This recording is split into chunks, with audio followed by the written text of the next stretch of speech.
ඔයාටත් කොරින් භාෂාව ඉගෙන ගන්න ආසයි. නමුත් කොහෙන් කොහොම පටන් ගන්නද කියලා හිතාගන්න බැරුවනේ තින්නේ.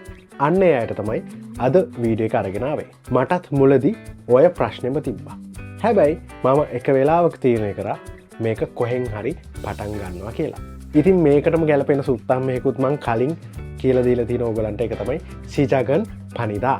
සිජගන් පනිදා. ඉතින් ආරම්භය තමයි වැදගත්. ඉතින් අපි මොකක් හරි දෙයක් ඉගෙන ගන්නකොට විශේෂයෙන්ම භාෂාවක් ඉගෙන ගන්නකොට මේකේ අගමුල හොය හිටියොත් අපිට කවදාවත් මේක කරන්න වෙන්නේ නැහැ. ඒ නිසා අපි කොහෙන් හරි පටන් ගන්න ඕනේ. විශේෂයෙන්ම කොරියන් භාෂාව ඉගෙන ගත්තී.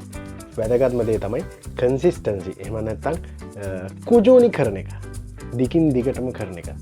ඒක තමයි ප්‍රධානම කාරණේ. ඕගොල්ලොත් දවසට පැය භාගයක් පැයක් වෙන් කරගෙන මොනවා හරි දෙයක් කොරියන් භාෂාවේ අලුත් දෙයක් ඉගෙන ගන්න ඕනේ. හැමදාම කුජුනි දිගින් දිගටම ඉගෙන ගන්න. ඉතින් ඒකට ඔයගලන්ට අලුත් වචන සෙට් එකක් ඉගෙන ගන්න පුළුවන්. අලුත් ව්‍යාකරණයක් දවසට ඉගෙන ගන්න පුළුවන්. මොනවා හරි වාක්‍ය රටා කිහිපයක් ඉගෙන ගන්න පුළුවන්. ඒ වගේ මොනවා හරි ලියලා පුරුදු වෙන්න පුළුවන්. ඒ විදිහට ඕගොල්ලොත් අනිවාර්යෙන්ම කොහෙන් හරි පටන් ගන්න.